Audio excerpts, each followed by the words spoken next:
या ठिकाणी मागणी केली. पाटलाच्या मैत्रिणी केल्यानंतर आता धनंजयजी उतरत आहेत खाली. चाचूला काय आव्हान करते?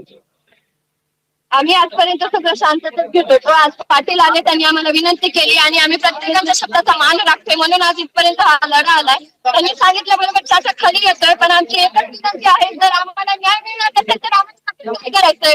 आम्ही पण म्हणतो ना, मग नंतर तुम्ही न्याय आम्हा सर्वांना. चक्कर देखील आली होती, चक्कर आली होती.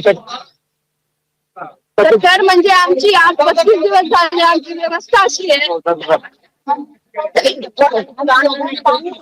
आम्ही बोलू शकत नाहीये, तरी पण आम्ही बोलतोय, न्यायाचा लढा पुढे नेतोय, पण आम्हाला न्याय का मिळत नाही हा आमचा मुख्य प्रश्न आहे.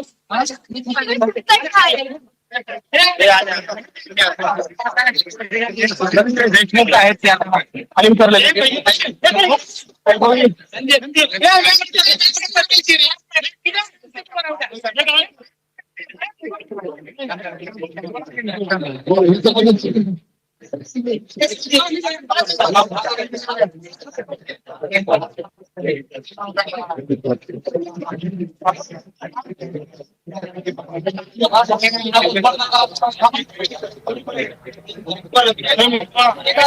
आपण धनंजय देशमुख हे अखेर आता खाली उतरलेले आहेत.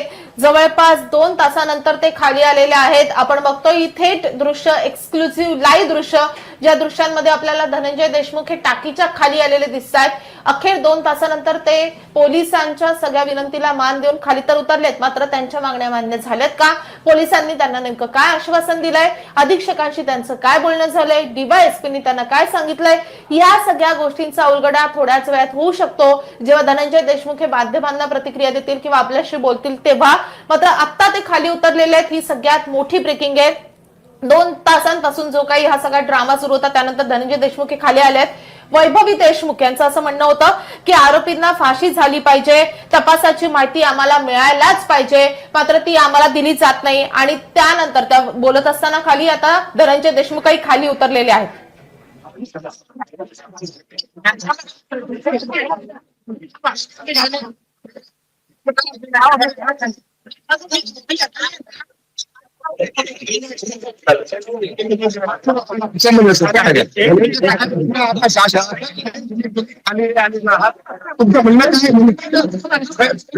तुमचं म्हणणं काय?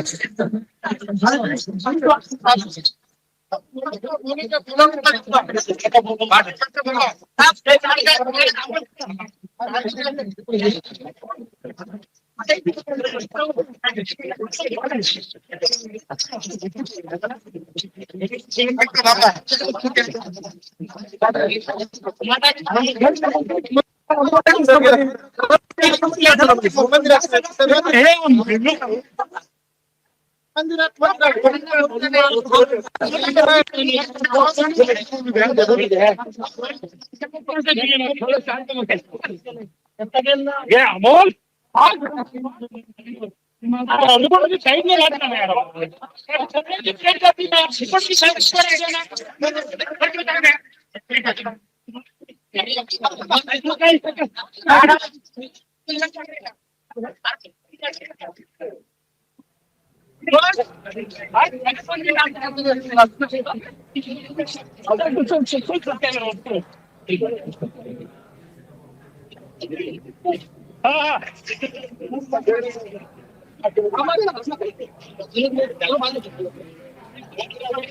तर धनंजय देशमुख हे टाकीवरनं खाली उतरलेले आहेत. आपण वैभवी देशमुखला ऐकलं होतं, त्यांनी कशा पद्धतीनं सांगितलं की आम्हाला तपासाची माहिती मिळायला हवी, ही त्यांची मागणी कायम आहे. आरोपींना फाशीची शिक्षा द्यावी असं सुद्धा वैभवी देशमुख यांनी म्हटलेलं आहे. त्याचबरोबर त्यांनी असं सुद्धा म्हटलेलं आहे की कशा पद्धतीनं आम्हाला आतापर्यंत माहिती नाकारली जात होती किंवा आम्हाला माहिती दिलीच गेलेली नाहीये, याच्याबद्दल त्यांनी नाराजी व्यक्त केलेली आहे. महत्त्वाचं आहे ते म्हणजे की धनंजय देशमुख हे खाली उतरले असले तरी सुद्धा पोलिसांकडनं त्यांच्या किती मागण्या या प्रत्यक्षात मान्य झालेल्या आहेत याच्याबद्दलची माहिती आता अगदी थोड्या वेळात आपल्याला येईल.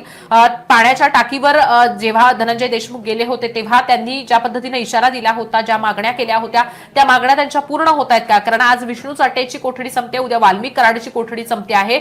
या आधी पोलिसांकडनं धनंजय देशमुख यांना पाण्याच्या टाकीवरचं जे आंदोलन आहे ते थांबवण्यासाठी